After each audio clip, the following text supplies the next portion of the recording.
ನಾವು ಪ್ರತಿದಿನ ಪರಮಾರ್ಥ ಚಿಂತಾಮಣಿ ಚಿಂತನೆ ಮಾಡ್ತಾ ಇದ್ದೀವಿ. ಇಲ್ಲಿ ಹೊರಗಡೆ ವಸ್ತುಗಳು ಸತ್ಯ ಅಂತ ಹೇಳೋರು ಎಲ್ಲರೂ, ಸೈಂಟಿಸ್ಟ್ಗಳು ಎಲ್ಲರೂ. ಇನ್ನು ಹೊರಗಡೆ ವಸ್ತುಗಳು ಸತ್ಯ ಅಲ್ಲ, ಅದು ಕ್ಷಣಿಕ. ನಮ್ಮ ಮನಸ್ಸಿನಲ್ಲಿ ಅದರ ವಸ್ತುಗಳ ಅರಿವು ಮೂಡುತ್ತೆ ಅಂತ ಹೇಳುವ. ಅವರು ಏನು ಮನಸ್ಸು ಸತ್ಯ ಅಂತ ಏನು ಹೇಳ್ತಾ ಇಲ್ಲ.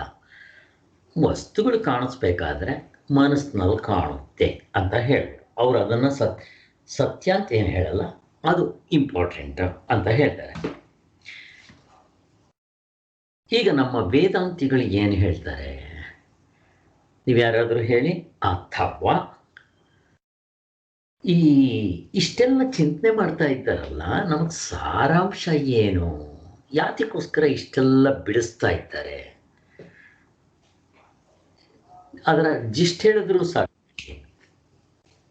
ಬ್ರಹ್ಮ ಸತ್ಯ, ಜಗತ್ತು ಮಿಥ್ಯ ಅಂತ ಅಷ್ಟೇ. ಹೇಗೆ?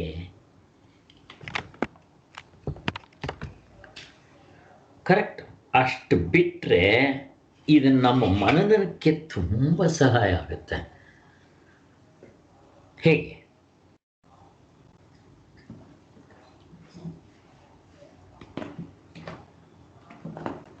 ಈಗ ನಮಗೆ ಪ್ರಪಂಚದಲ್ಲಿ ವಸ್ತುಗಳು ಎಷ್ಟು ಚೆನ್ನಾಗಿ ಕಾಣ್ತಾ ಇದೆ, ವ್ಯವಹಾರ ಮಾಡ್ತಾ ಇದ್ದೀವಿ. ನನಗೆ ಹೊಟ್ಟೆ ಹಸಿವಾಗುತ್ತೆ, ಊಟ ಮಾಡದೇ ಇದ್ದರೆ ಸುಸ್ತಾಗುತ್ತೆ, ಊಟ ಮಾಡ್ತಾ ಇದ್ದೀನಿ. ಹೇಗೆ ಇದನ್ನೆಲ್ಲ ನಂಬ್ಕೊಳ್ಳೋದು? ಬ್ರಹ್ಮ ಸತ್ಯ, ಜಗತ್ತು ಮಿಥ್ಯ ಅಂತಂದ್ರೆ ನಾನು ಇರೋದು ಸುಳ್ಳ, ನನಗೆ ಹೊಟ್ಟೆ ಹಸುವಾಗ ಸುಳ್ಳ, ಕರೋನಾದಿಂದ ಬಂದು ಸಾಯ್ತಾ ಇರೋದು ಸುಳ್ಳ, ಈ ಕರೋನಾ ಎಷ್ಟೊಂದು ಶೂಟಪ್ ಆಗಿದೆ ತಿರ್ಗ, ಇವೆಲ್ಲ ಸುಳ್ಳ. ಇದನ್ನೇನು ಸುಳ್ಳಂತ ಅಂದ್ಬಿಡೋಕ್ಕಾಗತ್ತಾ? ಪಂಚವಾರ್ಷಿಕ ಯೋಜನೆ ಅಂತ ಹೇಳಿ ಗೌರ್ಮೆಂಟ್ನವ್ರು 5 ವರ್ಷಕ್ಕೊಂದು ಸರಿ ಏನೋ ಮಾಡಿಕೊಂಡು ಮಾಡ್ತಾ ಇದ್ದಾರೆ, ಅದೆಲ್ಲ ಸುಳ್ಳ. ಹೀಗೆ ಬಂದ್ಬಿಡುತ್ತೆ ಮನಸ್ಸಿನಲ್ಲಿ ಪ್ರಶ್ನೆಗಳು.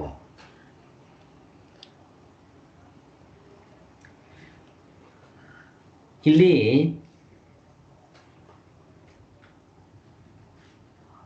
ನಾವು ಎಲ್ಲರೂ ನಿಜವಾದ ವೇದಾಂತ ಒಬ್ಬರು ಬಿಟ್ಟು, ಗೊತ್ತು ನಿಮ್ಗೆ ಅದರ ಪರಂಪರೆ, ಮಿಕ್ಕದವರೆಲ್ಲ ಇದನ್ನು ತರ್ಕದಿಂದಲೋ ಬುದ್ಧಿಯಿಂದಲೋ ಮನಸ್ಸಿನಿಂದಲೋ ಅಥವಾ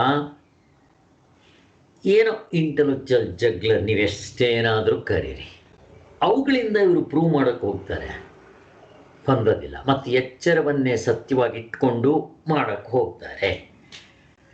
ಶಾಸ್ತ್ರವನ್ನು ನಂಬೋರು ಕೂಡ ಶಾಸ್ತ್ರವೇ ಆಧಾರ ಅಂತ ಹೇಳಿ ಶಿವನ್ ನಂಬುವಂಥ ವೈಶೇಷಿಕರೂ ಹಳ್ಳಕ್ಕೆ ಬಿದ್ದಿದ್ದಾರೆ, ಗೊತ್ತು ನಮಗೆ.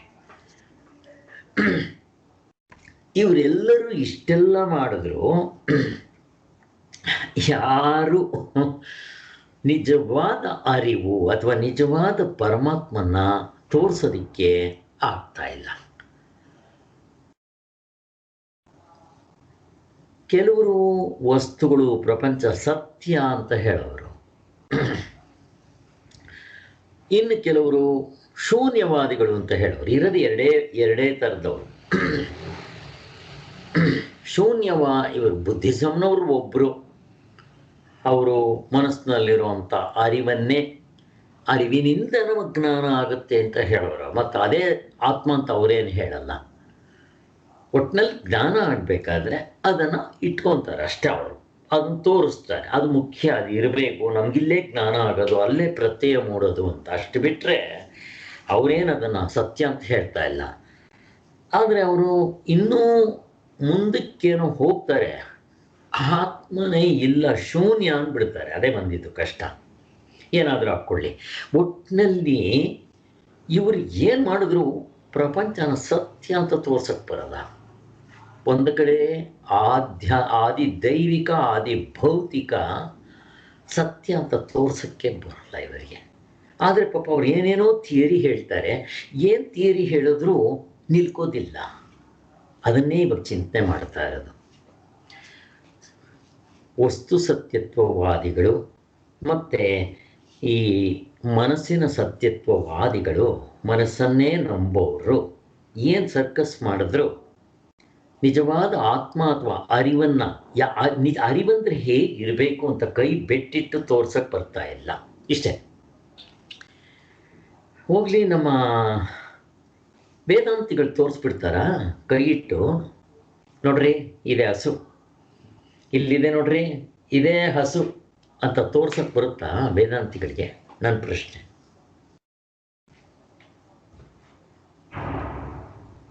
ಬರುತ್ತಾ?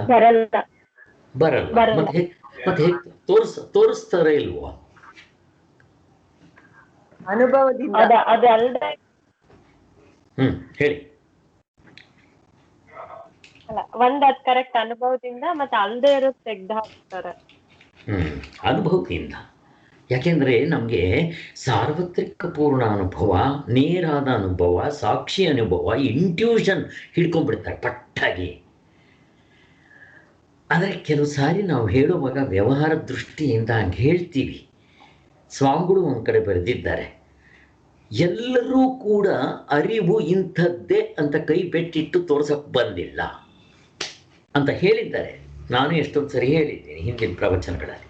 ನಾವು ಹೋಗಲಿ, ನಿಮ್ಮ ನಿಜವಾದ ವೇದಾಂತಿಗಳು ಶಂಕರಾಚಾರ್ಯರೇ ಆಗಲಿ ಕೈ ಬೆಟ್ಟಿಟ್ಟು ಇದು ಅರಿವು ಅಂತ ತೋರ್ಸಕ್ಕೆ ಬರುತ್ತಾ? ತೋರಿಸಿದ್ರೆ ಏನಾಗುತ್ತೆ ಹೇಳಿ? ಅಕಸ್ಮಾತ್ ನಾನು ತೋರಿಸ್ತೇನೆ ಅಂತ ಇಟ್ಕೊಳ್ರಿ, ಏನಾಗುತ್ತವಾಗ? ಎರಡಾದಂಗಾಗುತ್ತೆ. ಎರಡಾಗುತ್ತೆ, ದ್ವೈತ ಆಗುತ್ತೆ. ಅದಲ್ಲ. ನಾನಿವಾಗ ಹಸು ಆಬ್ಜೆಕ್ಟ್ ಆಯಿತು ಅಂತಂದರೆ ಅದು ಆತ್ಮ ಅಲ್ಲ.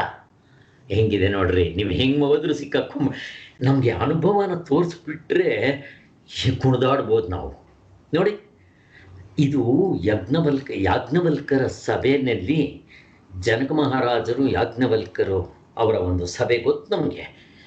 10,000 ಗೋಗಳನ್ನಿಟ್ಟು ಅದಕ್ಕೆಲ್ಲ ಚಿನ್ನದ ನಾಣ್ಯಗಳನ್ನ ತೊಟ್ಟು 5 ತೋಲ, ಒಂದು ಹಸುಗೆ 10 ತೋಲ ಚಿನ್ನ, 10 ತೋಲ ಅಂಥದ್ದು 1000 ಗೋವುಗಳು ಪಣಕ್ಕಿಟ್ಟು, ಇದರಲ್ಲಿ ಯಾರಾದರೂ ಬ್ರಹ್ಮಜ್ಞಾನಿಗಳಿದ್ದರೆ ಹೊಡ್ಕೊಂಡು ಹೋಗದೆ ಅಂತಂದರೆ ಯಾರೂ ಹೊಡ್ಕೊಂಡು ಹೋಗಲಿಲ್ಲ. ಅದು ನಮಗೆ ಗೊತ್ತಿದೆ ಕಥೆ.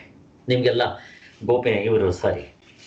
ರಘುನಂದನ್ ಅವರು ತಿಳಿಸಿಕೊಟ್ಟಿದ್ದಾರೆ. ಅದರಲ್ಲಿ ಒಬ್ಬ ಕೇಳ್ತಾನೆ, ಯಾರನ್ನ? ಇವ್ರನ್ನ, ಈ ಯಾರನ್ನ ಕೇಳೋದು? ಯಾಜ್ಞವಲ್ಕರ್ನ ಕೇಳ್ತಾನೆ, ನೋಡಪ್ಪ, ಹಸು ಹೊಡ್ಕೊಂಡು ಹೋಗೋದು ದೊಡ್ಡದಲ್ಲ, ಈ ಹಸು ಎದುರುಗಡೆ ಇದೆಯಲ್ವಾ, ತೋರಿಸ್ಬಿಟ್ಟು ಹಸು ತೋರಿಸೋಂಗೆ ನಮಗೆ ಆತ್ಮನ್ನ ತೋರಿಸಿ ಕರ್ಕೊಂಡು ಹೋಗುವಂತ ನಾವು ಅಲ್ಲಿ ಹಾಗೆ ಕೇಳ್ತಾನೆ ಅವನು. ಆತ್ಮನ ತೋರ್ಸಕ್ಕೆ ಬರುತ್ತೆ? ಕೈಯಿಂದ ತೋರ್ಸಕ್ಕೆ ಬರೋದಿಲ್ಲ. ತೋರಿಸಿದ್ರೆ ಅವನ ಆಬ್ಜೆಕ್ಟ್ ಆಗಿಬಿಟ್ರೆ ಅವನ ಆತ್ಮ ಅಂತ ಕರಿತೀವ? ಬಂಡವಾಳ ಇಲ್ಲದೆ ಇರೋನು ಆಗ್ಬಿಡ್ತಾನೆ. ಆದ್ದರಿಂದ ಇಲ್ಲಿ 4-5 ಚಾಪ್ಟರ್ಗಳಿದೆ ಅರಿವಿಗೋಸ್ಕರ. ಮೊದಲಿಂದ ಇವಾಗ ಅರಿವು ಅಂತ ನಾವು ಸ್ಟಾರ್ಟ್ ಮಾಡಿದ್ವಲ್ಲ, ಅಲ್ಲಿಂದ ಇನ್ನೂ ನಡೀತಾ ಇದೆ. ಇದನ್ನು ನಾನು ಇದ್ರದ್ದು ಬೇರೆ ತಗೊಂಡಿದ್ದೀನಿ, ಅವಸ್ಥಾತ್ರಯ ಚಂದ್ರಿಕೆ ಇರೋದರಲ್ಲಿ ಸ್ವಲ್ಪ ಸುಲಭವಾಗಿದೆ. ಅದಕ್ಕೆ ನಮಗೆ ಎಷ್ಟು ಅರ್ಥ ಆಗುತ್ತೋ ಆಗಲಿ, ಅದರ ಸಾರಾಂಶ ತಿಳ್ಕೊಂಬೇಡ ಸಾಕು. ಈಗ ಬುದ್ಧಿಸಮ್ನವ್ರು ಬಿಟ್ಟು ಮಿಕ್ಕದವ್ರು ಎಲ್ಲ ಒಂದು ಕಡೆ. ಏನವರು ಒಂದು ಕಡೆ? ವಸ್ತು ಸತ್ಯತ್ವವಾದಿಗಳು.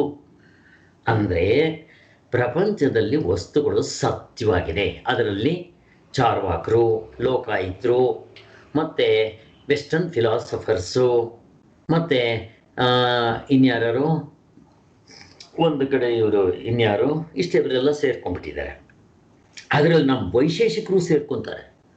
ಈ ವೈಶೇಷಿಕರದ್ದು ಏನು ಅಂತಂದರೆ, ಆ ಕಡೆ ಇದು ಬೇಕು ಅಂತಾರೆ, ಅದು ಬೇಕು ಅಂತಾರೆ, ಎರಡೂ ಹಿಡ್ಕೊತಾರೆ ಅವರು. ಎರಡು ಹಿಡ್ಕೊಳ್ಳೋದಲ್ಲದೆ ಅದರ ಜೊತೆಗೆ ನಾವು ಹೇಳೋ ಆತ್ಮತತ್ವದಲ್ಲಿ ಈಶ್ವರನ ಒಪ್ಕೊಂಡು ಆ ಆತ್ಮನ ಗವಲು ಮನಸ್ಸು ಮೇಲೆ ಹೊಡೆಯುತ್ತೆ, ಮನಸ್ಸು ಇಂದ್ರಿಯಗಳ ಮೇಲೆ ಬೀಳುತ್ತೆ, ಇಂದ್ರಿಯ ವಸ್ತುಗಳ ಮೇಲೆ ಬೀಳುತ್ತೆ. ಹಂಗೆ ಜ್ಞಾನ ಆಗುತ್ತೆ ಅಂತ ಹೆಂಗೋ ಮೆತ್ತಿಗೆ ವೇದಗಳು ಓದ್ದವರಲ್ವಾ, ವೇದಗಳ ಮೇಲೆ ನಂಬಿಕೆ ಶ್ರದ್ಧೆ ಇರೋರು ಆ ಆತ್ಮನ್ನ ನಂಬಿಕೊಳ್ಳೋ ಹಂಗೆ ಹೇಳ್ಬಿಡ್ತಾರೆ.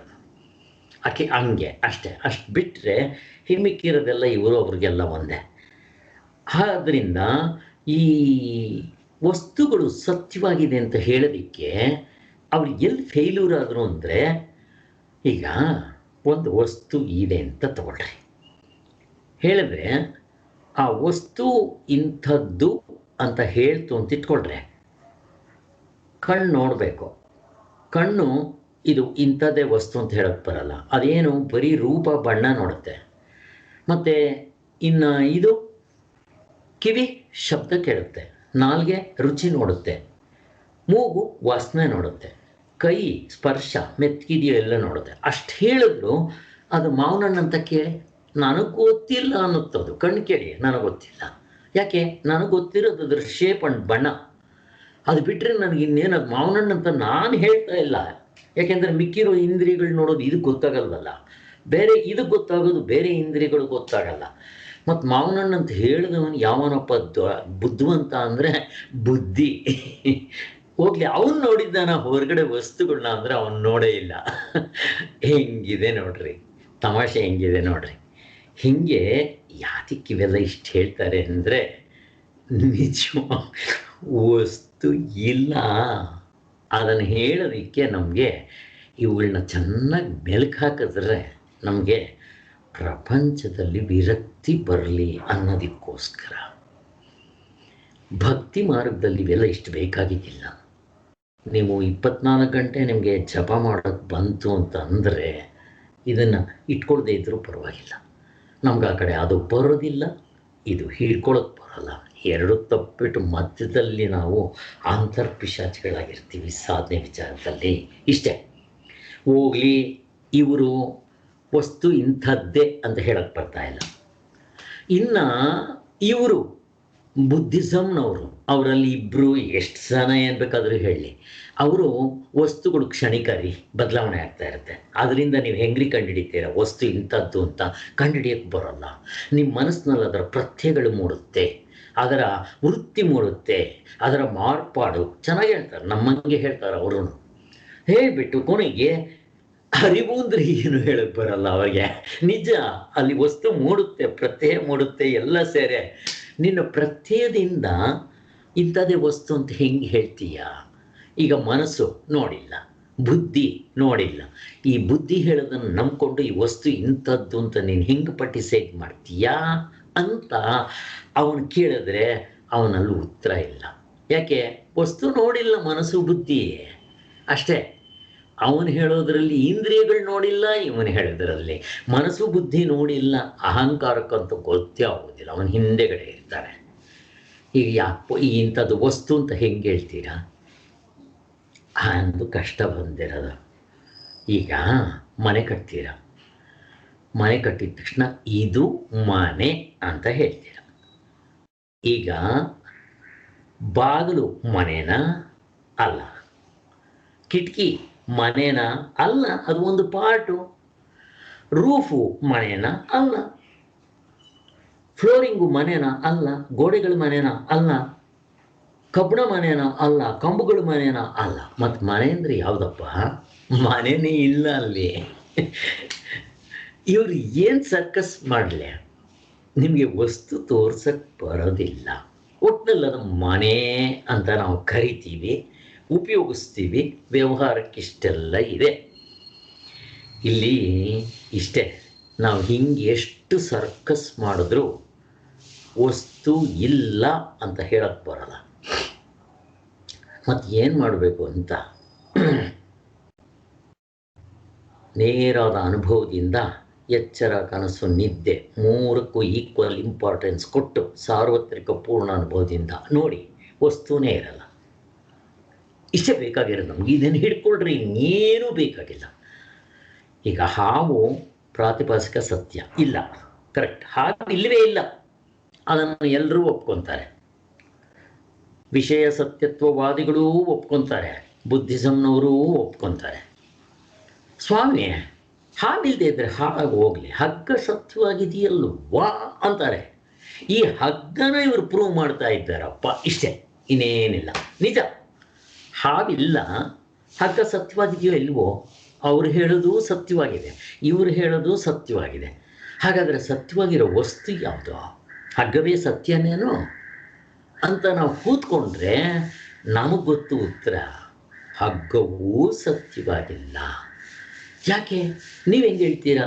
ನಾವು ಈ ಥರ ಚಿಲ್ಲರೆ ಪಲ್ಲರೆ ಕೆಲಸ ಮಾಡೋಕ್ಕೆ ಹೋಗಲ್ಲ. ಹೋಲ್ಸೇಲ್ ನೋಡ್ತೀವಿ ನಾವು. ಹೋಲ್ಸೇಲ್ ಒಂದೇ ಸಲ ಹೋಲ್ಸೇಲ್ ವ್ಯಾಪಾರ ಮಾಡೋದು. ನೀವು ಚಿಲ್ಲರೆ ಮಾಡಿದ್ರೆ ನಿಮ್ಗೆ ಗೊತ್ತಾಗೋದೇ ಇಲ್ಲ. ಅದು ಹೆಂಗೆ ಮಾಡ್ತೀರಾ ಹೋಲ್ಸೇಲು? ನಿದ್ದೆಗೆ ಬರುತ್ತಾ ಸ್ವಾಮಿ ನಿಮ್ಮ ಹಗ್ಗ? ಬಿಟ್ಬಿಡಿ, ಆಗೋಯ್ತು. ಬರಲಿಲ್ಲ. ನಿದ್ದೆಗೆ ಬೇಡಿ ಸ್ವಾಮಿ, ಕನಸಿಗೆ ಬರುತ್ತಾ ನಿಮ್ಮ ಹಗ್ಗ? ಬರಲಿಲ್ಲ, ಬಿಡಿ, ಮುಗಿದೋಯ್ತು. ಅಲ್ಲಿಗೆ ಹಗ್ಗ ಎಲ್ಲಿದೆ ಸತ್ಯ? ಇಷ್ಟೇ ಸಾಕಿನೇನು ಬೇಡ, ಅನುಭವದ ಮಾತು ಬಾ. ಆದರೆ ಹಗ್ಗ ಬದಲಾವಣೆ ಆಗ್ತಾ ಇದೆ, ಮಾರ್ಪಾಡ್ತಾ ಇದೆ, ಇಲ್ದಂಗೆ ಆಗುತ್ತೆ. ಎಷ್ಟು ಚೆನ್ನಾಗಿದೆ ನೋಡ್ರಿ, ಮುಗಿದೋಯ್ತು. ಹಾಗಾದರೆ ಡೆಫಿನೇಷನ್ ಇಷ್ಟೇ, ಮಾರ್ಪಾಡು ಆಗಬಾರ್ದು, ಇಲ್ದಂಗೆ ಆಗಬಾರ್ದು ಅಂಥ ವಸ್ತು ಎಲ್ಲದರ ಜೊತೆಯಲ್ಲಿ ಆತ್ಮನೂ ಇಟ್ಬಿಡಿ. ಎಲ್ಲರನ್ನೂ ಪರೀಕ್ಷೆ ಮಾಡ್ತಾ ಬನ್ನಿ. ಒಂದು ಕಡೆಯಿಂದ ಇರದೇ 3-4 ವಸ್ತುಗಳು, ಅವಸ್ಥೆ 2 ವಸ್ತುಗಳು ಇಟ್ಕೋಬೇಕಷ್ಟೇ, ನಿತ್ಯ ಅನಿತ್ಯ. ಹಂಗೆ ಇಟ್ಕೊಂಡ್ಬಿಟ್ರೆ 2 ವಸ್ತು ಬರೋದು. 2 ನಿತ್ಯ ಅನಿತ್ಯ. ಪ್ರಪಂಚದಲ್ಲಿ ಎಲ್ಲವೂ ಅನಿತ್ಯ, ಆತ್ಮ ಒಂದೇ ನಿತ್ಯ. ಅದಕ್ಕೆ ಯಾಕೆ ಅದನ್ನು ನಿತ್ಯ ಅಂತ ಕರಿತೀರಾ ಅಂದರೆ ಇಷ್ಟೇ ಡೆಫಿನೇಷನ್. ಇಲ್ದಂಗೆ ಆಗೋದಿಲ್ಲ, ಬದಲಾವಣೆ ಆಗೋದಿಲ್ಲ. ನಂಬ್ಕೋಬೇಕಾ? ಬೇಡ. ಕನಸಿಗೆ ಯಾಕೆ ಬರಲಿಲ್ಲ? ಅಷ್ಟೇ, ಮುಗಿದೋಯ್ತು. ಹೋಗಲಿ, ಎಚ್ಚರದಲ್ಲಿ ಎಷ್ಟು ಬದಲಾವಣೆ ಆಗ್ತಾ ಇದೆ ಅದು. ಆದ್ದರಿಂದ ಬುದ್ಧಿಸಮ್ನವ್ರು ಹೇಳೋ ಹಾಗೆ ಕ್ಷಣಿಕ ನಿಜ. ಅದೇ ರೀತಿ ಇದು ಇರೋದಿಲ್ಲ. ಅದೇ ನಿಮ್ಮ ಆತ್ಮ ಎಚ್ಚರದಲ್ಲೂ ಇರ್ತಾನೆ, ಕನಸಿನಲ್ಲೂ ಇರ್ತಾನೆ, ನಿದ್ದೆಯಲ್ಲೂ ಇರ್ತಾನೆ. ಇಷ್ಟು ಹಿಡ್ಕೊಳ್ಳಿ ಸಾಕು, ಮುಗಿದೋಯ್ತು. ವೇದಾಂತ ಮುಗಿದೋಯ್ತು. ಈ ಬೇಸ್ ಮೇಲೆ ನೀವೇನು ಚಿಂತನೆ ಮಾಡ್ತೀರೋ ನಮಗೆ ಇಷ್ಟೇ ಬೇಕಾಗಿರೋ. ಅವ್ರಿಗೇನು ಬೇಕಾದರೂ ಮಾಡಲಿ. ಇವರೆಲ್ಲ ಮಾಡೋಕ್ಕೆ ಹೋಗ್ತಾ ಇರೋದು ಇನ್ನೂ ನಮಗೆ ತಳಹದಿ ಗಟ್ಟಿಯಾಗೋದಕ್ಕೆ. ಯಾವುದು? ಪ್ರಪಂಚ ಸತ್ಯ ಅಲ್ಲ, ಅನಿತ್ಯ ವಸ್ತುಗಳು ಸತ್ಯವಲ್ಲ. ನೀವು ಯಾವ ರೀತಿ ತೋರಿಸಿದ್ರು ಅದನ್ನು ಪ್ರೂವ್ ಮಾಡೋಕ್ಕೆ ಬರೋದಿಲ್ಲ ಅಂತ ಹೇಳ್ತಾ ಇದ್ದಾರೆ. ಇಷ್ಟು ತಿಳ್ಕೊಳ್ಳೋಣ ಸಾಕು. ಈಗ ಹಿಂದೆ ನಾವು ನೋಡಿದ್ದ ಸಾರಾಂಶ ನೋಡಿಕೊಂಡು ಮುಂದಕ್ಕೆ ಹೋಗೋಣ.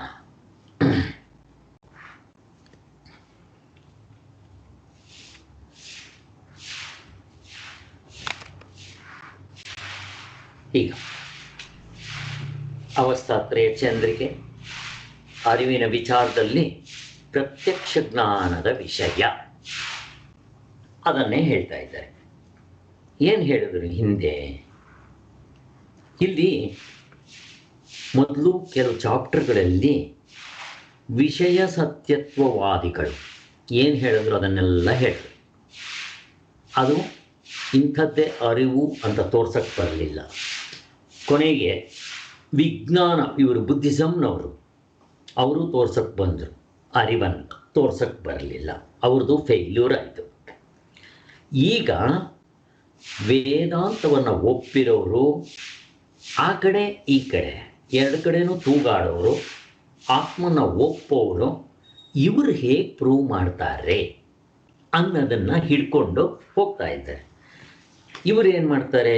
ತಾರ್ಕಿಕರು ಅಂತ. ವೈಶೇಷಿಕರು, ನೈಯಾಯಿಕರು ಇವ್ರನ್ನ ತಾರ್ಕಿಕರು ಅಂತಾರೆ. ತರ್ಕ ಮಾಡೋರು ಅಂತ, ಇಂಟಲೆಕ್ಚುಯಲ್ ಜಗ್ಲರಿ ಅಂತಾರೆ. ವೇದಗಳನ್ನ ಒಪ್ತಾರೆ ಅಷ್ಟೇ. ಇವರು ಹೀಗೆ. ಇವರು ಏನು ಹೇಳಿದರು? ವಸ್ತುಗಳು ಪ್ರಪಂಚದಲ್ಲಿ ಅವರು ಎರಡೂ ಒಪ್ಕೊಂತಾರೆ. ವಸ್ತುಗಳು ಸತ್ಯವಾಗಿ ಇರುತ್ತೆ. ವಸ್ತುಗಳ ಸತ್ಯತ್ವವಾದಿಗಳು ಯಾವುದೇ ಒಂದು ವಸ್ತು ತೋರ್ಬೇಕಾದ್ರೆ ಹೇಗೆ ತೋರುತ್ತೆ ಅನ್ನೋದನ್ನು ಇವರು ಎಕ್ಸ್ಪ್ಲೈನ್ ಮಾಡ್ತಾ ಬರ್ತಾರೆ. ಇವರು ಹೇಳೋದೇನು? ಪ್ರಪಂಚದಲ್ಲಿ ವಸ್ತುಗಳು ತೋರ್ಬೇಕಾದ್ರೆ ಅವು ದ್ರವ್ಯ, ಗುಣ, ಕರ್ಮ, ಸಾಮಾನ್ಯ, ವಿಶೇಷ, ಅಭಾವ ಹಿಂಗೆಲ್ಲ ಹೇಳ್ತಾರೆ. ಇವುಗಳು ಒಟ್ಟು 7 ಹೇಳ್ತಾರೆ. ಇವುಗಳಿಂದ ಜ್ಞಾನಕ್ಕೆ ಗೋಚರವಾಗುತ್ತೆ ಅಂತ ಇವರು ಹೇಳಿದ್ದು. ಇವರಲ್ಲೂ ಬೇಕಾದಷ್ಟು ತೊಡಕುಗಳಿದೆ. ಅದನ್ನು ಬಿಡಿಸ್ಕೊಂಡ್ಬರ್ತಾ ಇದ್ದಾರೆ ಈ ಸರಿ ಟಾಪಿಕ್ನಲ್ಲಿ. ಹೇಗೆ ಬಿಡಿಸಿದ್ರು ಇವರು? ಇವರು ಹೇಳೋದು ಇಷ್ಟ. ಯಾವುದಾದ್ರೂ ಒಂದು ವಸ್ತು ಇದೆ ಅನ್ಬೇಕಾದ ದ್ರವ್ಯ ಅಂತಂದಿದ ತಕ್ಷಣ ಇಲ್ಲಿ ನೀರು ಅಂತ ತಿಳ್ಕೊಬೇಡಿ, ವಸ್ತು ಅಂತ ಅಷ್ಟೇ. ದ್ರವ್ಯ ಅಂದರೆ ಆಬ್ಜೆಕ್ಟ್. ಈಗ ನೀವು ದ್ರವ್ಯ ಇದೆ ಅಂತ ಹೇಗೆ ಹೇಳ್ತೀರಾ? ಗುಣಗಳಿಂದ. ಅದು ಗುಣ ಇರುತ್ತೆ. ಈ ಉದಾಹರಣೆಗೆ ನಿಂಬೆಹಣ್ಣಿದೆ, ಇದು ನಿಂಬೆಹಣ್ಣು ಅಂತ ಹೆಂಗೆ ಹೇಳ್ತೀವಿ ನಾವು? ವ್ಯವಹಾರದಲ್ಲಿ ನಮಗೆಲ್ಲ ಇದು ಕರೆಕ್ಟ್ ಅನಿಸ್ಬಿಡುತ್ತೆ.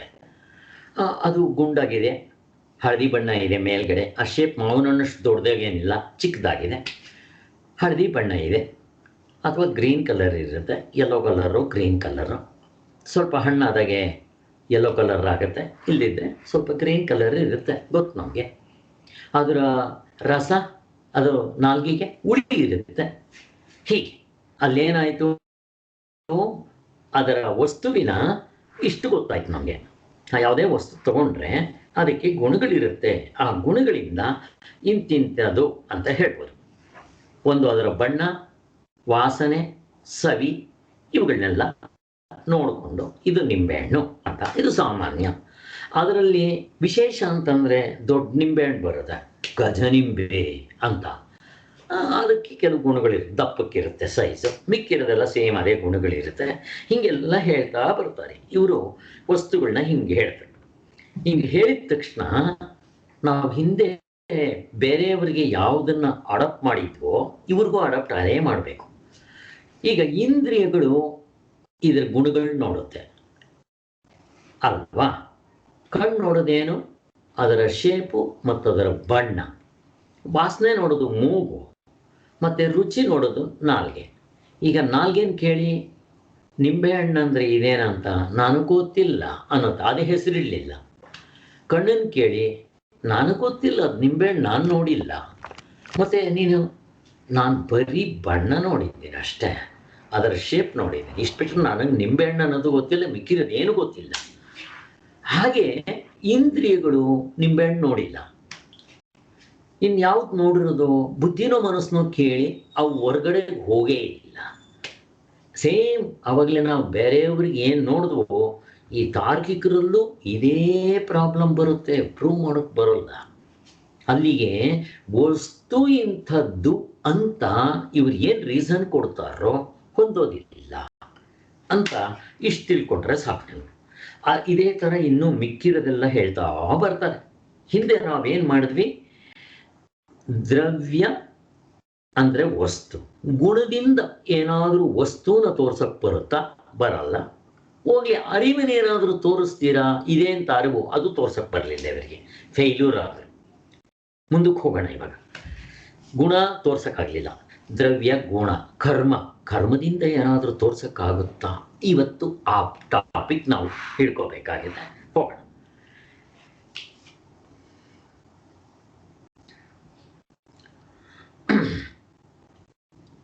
ಈಗ ಮನೆಗಳಿಗೆ ಕಂಬಗಳಿಂದ ಆಧಾರ, ಭೂಮಿ ಮೇಲಿರೋ ಪ್ರಾಣಿಗಳಿಗೆ, ಭೂಮಿ ತನ್ನ ಮೇಲಿರುವ ಪ್ರಾಣಿಗಳಿಗೆ ಆಧಾರ.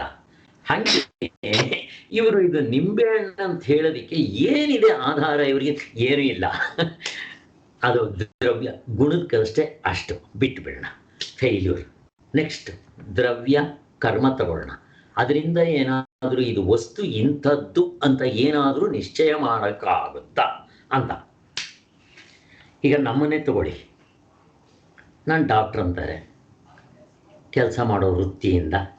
ಗೋಪಾಲ್ ಅವ್ರನ್ನ ಇಂಜಿನಿಯರ್ ಅಂತಾರೆ, ಎಲೆಕ್ಟ್ರಿಕಲ್ ಇಂಜಿನಿಯರ್ ಅಂತಾರೆ. ಅಡುಗೆ ಮಾಡೋವ್ರನ್ನ ಅವ್ರ ಕೈನಲ್ಲಿ ಸೌಟ್ ಇರುತ್ತೆ, ಅಡುಗೆ ಮಾಡೋರು ಅಂತಾರೆ.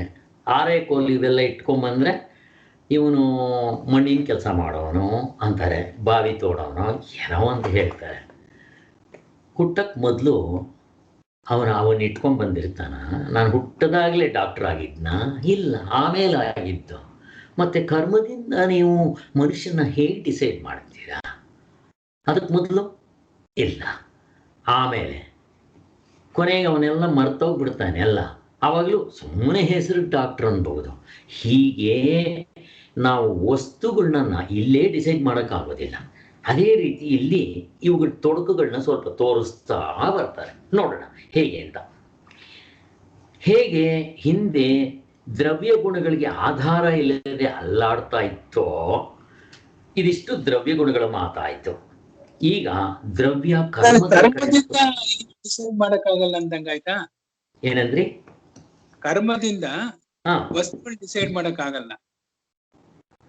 ಅಲ್ಲ, ಇನ್ನೂ ತೋರಿಸಿಲ್ಲ ಅವರು. ನಾನು ನಿಮ್ಗೆ ಎಕ್ಸಾಂಪಲ್ ಕೊಟ್ಟೆ. ಈಗ ಅದನ್ನೇ ನಾವು ಮಾಡಬೇಕಾಗಿದೆ. ಹಿಂದೆ ನಾವು ನೋಡಿದ್ರಲ್ಲಿ ದ್ರವ್ಯ ಅಂದ್ರೆ ವಸ್ತು, ಗುಣಗಳಿಂದ ವಸ್ತುವನ್ನ ನಾವು ಡಿಸೈಡ್ ಮಾಡೋಕ್ಕಾಗುತ್ತಾ ಅಂತ ನೋಡಿದ್ರು. ಫೇಲ್ಯೂರ್ ಆಗ್ಬಿಟ್ರು ತಾರ್ಕಿಕರು. ಅವ್ರು ನಮ್ಗೆ ತೋರ್ಸಕ್ ಬರಲ್ಲ. ಮತ್ತೆ ಹೋಗ್ಲಿ, ಎಕ್ಸಾಂಪಲ್ಸ್ ಕೊಟ್ರಲ್ಲ, ಅದು ಗುಣದಿಂದ ತಾನೆ. ಗಜನಿಂಬೆ ಹಣ್ಣು ಅದು ಕರೆಕ್ಟ್, ಹುಳಿ ಆಗಿರ್ತದೆ, ಅದರಿಂದ ಇಂಥ ವಸ್ತು ಡಿಸೈಡ್ ಮಾಡಬಹುದಲ್ವಾ? ನೀವು ಲೇಟಾಗಿ ಬರ್ತೀರಾ, ಅದಕ್ಕೆ ನೀವು ಮೊದಲು ಕೇಳ್ಕೊಂಡಿರಲ್ಲ, ಅದಕ್ಕೆ ನಿಮಗೆ ಕಷ್ಟ ಆಗೋದು. ನಾನು ಮೊದಲೆಲ್ಲ ಅದನ್ನು ಹೇಳ್ಬಿಟ್ಟಿದ್ದೀನಿ ಕ್ಲೀನಾಗಿ. ಒಂದ್ಸರಿ ಕೇಳಿ, ನಿಮ್ಗೆ ಅದು ಅರ್ಥ ಆಗುತ್ತೆ. ಅಂದರೆ ಅಲ್ಲಿ ಸಿಂಪಲ್ ಇಷ್ಟೇ. ಈಗ ಕಣ್ಣು ನೋಡ್ತು, ಕಣ್ಣು ಏನು ನೋಡಿದ್ದು? ಬಣ್ಣ ನೋಡ್ತು, ಆಕಾರ ನೋಡ್ತು. ಈಗ ನಿಮ್ಮ ಮಾವಿನಣ್ಣು ನೋಡ್ತು, ಬಣ್ಣ ನೋಡ್ತು, ಆಕಾರ ನೋಡ್ತು. ನಿಂಬೆಹಣ್ಣು ನೋಡ್ತು. ಈಗ ಅದು ನೋಡಿರೋ ಆಕಾರ ಮತ್ತು ಸೈಜಿಂದ ಇದು ಮಾವಿನಣ್ಣು ನಿಂಬೆಹಣ್ಣು ನಿಮ್ಮ ಕಣ್ಣು ಹೇಳುತ್ತಾ? ಹೇಳೋದಿಲ್ಲ. ಯಾಕೆ? ರುಚಿ ಕಣ್ಣು ಕಂಡಿದೆಯಾ? ಕಂಡಿಲ್ಲ. ಹೋಗ್ಲಿ, ನಾಲ್ಗೆ ಅದರ ಆಕಾರ ಶೇಪ್ ನೋಡಿದೆಯಾ? ಬಣ್ಣ ಶೇಪ್ ನೋಡಿದೆಯಾ? ನೋಡಿಲ್ಲ. ಇನ್ನು ಮೂಗು ಸ್ಮೆಲ್ ನೋಡುತ್ತೆ. ಇವೆರಡು ಮಾಡೋ ಕೆಲಸ ಅದು ಮಾಡೋದಿಲ್ಲ. ಹೀಗಾದರೆ ಇಂದ್ರಿಯಗಳು ಹೇಳ್ತಾ ಇದೆಯೇನೋ ಇದು ನಿಂಬೆಹಣ್ಣು, ಇದು ಮಾವಿನಣ್ಣು ಅಂತ ಹೇಳಕ್ಕೆ ಬರೋದಿಲ್ಲ. ಅದು ಮತ್ತು ಯಾರು ಹೇಳಿದ್ದು? ಹಿಂದೆಗಡೆ ಇರೋ ಬುದ್ಧಿ ಹೇಳ್ತು. ಈಗ ನೀವು ಬುದ್ಧಿನ ಕೇಳಿ, ಹೇಯ್ ನೀನು ಮಾವಿನಣ್ಣು ನೋಡಿದ್ದೀಯಾ? ನಾನು ನೋಡಿಲ್ಲಪ್ಪ ಅಂತ ಹೇಳ. ಯಾರು ಡಿಸಿಷನ್ ಕೊಟ್ಟರೋ ಅವರಿಗೆ ವಸ್ತುಗಳ ಕಾಂಟ್ಯಾಕ್ಟೇ ಇಲ್ಲ. ಥರ್ಡ್ ಪರ್ಸನ್ ನಾಲೆಡ್ಜ್ ತಗೊಂಡು ಇವರು ಮಾವನಣ್ಣು ಅಂತ ಡಿಸೈಡ್ ಮಾಡಬೇಕು. ಹೆಂಗಿದೆ ನೋಡ್ರಿ. ಅಂದರೆ ಏನು ಹೇಳಕ್ಕೆ ಬರ್ತಾರೆ ಅಂದರೆ, ಇವನ್ನ ಹಿಡ್ಕೊಳಕ್ಕೆ ಹೋಗ್ಬೇಡಿ. ವ್ಯವಹಾರದಲ್ಲಿ ನಡ್ಕೊಂಡು ಹೋಗುತ್ತೆ. ವ್ಯವಹಾರ ಮಾಡೋದಕ್ಕೆ ನಮ್ಗೆ ಇದನ್ನೇ ಹಿಡ್ಕೋಬೇಕಾಗಿರೋದು. ಇಲ್ಲಿ ನಾವು ವ್ಯವಹಾರಕ್ಕೆ ಉಳ್ಕೊಳ್ಳೋದಿಲ್ಲ, ಪಾರಮಾರ್ಥಕ್ಕೆ ಹೋಗಬೇಕು. ನಾವು ಅದನ್ನೇ ಹೇಳೋದು. ಈಗ ಹಾವು ಸುಳ್ಳು, ಹಗ್ಗ ಆದರೂ ಸತ್ಯ ತಾನೆ ಅಂತ ಕೇಳಿದ್ರೆ, ಯಾವ ದೃಷ್ಟಿಯಿಂದ ಹಗ್ಗವನ್ನು ನೀವು ಸತ್ಯ ಅಂತೀರ? ನಮಗೆ ಬೇಕಾಗಿರೋದು ಪಾರಮಾರ್ಥಿಕ ಸತ್ಯ, ಅರಿವು. ಅದನ್ನು ನಾವು ನೋಡೋಕ್ಕೆ ಹೋಗ್ತಾ ಇದ್ದೀವಿ. ಇರವಂದರೆ ಹೇಗಿದ್ದರೆ ವಸ್ತು ನಿಜವಾಗಿದೆ ಅಂತ ಹೇಳಬೇಕು. ಅದನ್ನೆಲ್ಲ ನೋಡಿದ್ವಿ. ಸುಮ್ಮನೆ ಒಂದು ವಸ್ತು ಇಟ್ಬಿಟ್ರೆ ಅದು ನಿಜವಾಗಿದೆ ಅಂತ ಹೇಳಲ್ಲ. ಹೆಂಗಿರಬೇಕು ಹೇಳಿ? ಯಾವುದಾದ್ರೂ ಒಂದು ವಸ್ತು ಸತ್ಯವಾಗಿ ಇರಬೇಕಾದ್ರೆ, ನಿಜವಾಗಿ ಇರೋವಂಥ ವಸ್ತು ಇರಬೇಕಾದ್ರೆ ಅದಕ್ಕೆ ಕ್ವಾಲಿಫಿಕೇಶನ್ ಹೆಂಗಿರಬೇಕು ಹೇಳಿ? ಯಾರಾದರೂ ಹೇಳಕ್ಕೆ ಬರುತ್ತಾ? ಇರವು ಹೆಂಗಿದ್ರೆ ಅದನ್ನು ನಾವು ನಿಜವಾದ ಇರವು, ನಿಜವಾಗಿರೋ ವಸ್ತು ಅಂತ ಹೇಳ್ತೀವಿ. ಆಮೇಲೆ ಕನಸಿಗೆ ಎಲ್ಲ ಬರಲ್ಲ. ಇದು ಒಂದು ವಸ್ತು ಇದ್ರೆ ಎಚ್ಚರದಲ್ಲಿರೋದು ಕನ್ಸಿಗೆ ಬರಲ್ಲ, ಕನ್ಸಲ್ಲಿರೋದು ಗಾರ್ಡನ್ ಇದ್ರೆಗ್ ಬರಲ್ಲ. ಅದರಿಂದ ಇಲ್ಲ ಅಂತ ಅಲ್ಲ. ಬದಲಾವಣೆ ಬರೋದಕ್ಕೂ ನೀವು ಹೇಳಿದ ಎಕ್ಸಾಂಪಲ್ಗೂ ಅನುಭವಕ್ಕೂ ವ್ಯತ್ಯಾಸ ಆಗಲಿಲ್ವಾ? ನೀವು ಕೊಡ್ತಾ ಇರೋ ಕನಸಿಂದ ಎಕ್ಸಾಂಪಲ್ಲು ಇಲ್ಲದಂಗೆ ಆಗಬಾರ್ದು ಅನ್ನೋದು ಕೊಟ್ರಿ. ಬದಲಾವಣೆ ಆಗೋದು ಎಚ್ಚರದಲ್ಲೇ ಬದಲಾವಣೆ ಆಗ್ತಾ ಇರತ್ತಲ್ವಾ? ಹೌದು, ಬೆಳೆಯುತ್ತೆ. ಎರಡು ಡೆಫಿನೇಷನ್ ಹೇಳಬೇಕು. ಒಂದು ಇಲ್ಲದಂಗೆ ಆಗಬಾರ್ದು, ಎರಡನೇದು ಬದಲಾವಣೆ ಆಗಬಾರ್ದು. ಎರಡು. ಮತ್ತು ಅದು ಇನ್ನೂ ಹಿಂದಕ್ಕೆ ಹೋದರೆ ಎರಡೇ ಸಾಕು. ಇನ್ನೂ ಸ್ವಲ್ಪ ಒಳಕ್ಕೆ ಹೋದರೆ ಅದು ಯಾವತ್ತೂ ಆಬ್ಜೆಕ್ಟ್ ಆಗಬಾರದು. ಇದು ಇರುವಿಗೂ ಹೊಂದುತ್ತೆ, ಅರಿವಿಗೂ ಹೊಂದುತ್ತೆ, ಆನಂದಕ್ಕೂ ಹೊಂದುತ್ತೆ. ಅಂಥದ್ದನ್ನು ಸತ್ಯವಾಗಿರೋ ವಸ್ತು ಅಥವಾ ಇರುವನ್ನೇ, ಅಥವಾ ಇರುವನ್ನೆಲ್ಲ ನಾವು ಅದನ್ನು ಪ್ರೂವ್ ಮಾಡೋದಕ್ಕೆ ಇದನ್ನೇ ತೊಗೊಂಬಂದಿದ್ದು. ಈಗ ಅರಿವಾಗಿರೋದ್ರಿಂದ ಅರಿವನ್ನೇ ತೊಗೊಂಬಂದು ಡೀಲ್ ಮಾಡ್ತಾ ಇದ್ದಾರೆ. ಇದೇ ರೀತಿ ಮುಂದಕ್ಕೆ ಆನಂದ ಬಂದಾಗ ಆನಂದನ ಹೇಗೆ ಡೀಲ್ ಮಾಡಬೇಕು ಅಂತ ಹಂಗೆ ತೊಗೊಂಡು ಹೋಗ್ತಾರೆ. ಒಟ್ಟಿನಲ್ಲಿ ಈ ವಸ್ತುಗಳು ಯಾವುದು ನಾವು ಹಿಡ್ಕೊಂಡಂಗೆ ಆತ್ಮ ಪರಮಾರ್ಥಿಕ ಸತ್ಯ ನಾವು ಕಂಡುಹಿಡಿಯಕ್ಕೆ ಹೋಗ್ಬೇಕು. ಪರಮಾರ್ಥದ ಅರಿವು ಕಂಡುಹಿಡಿಯಕ್ಕೆ ಹೋಗ್ಬೇಕು.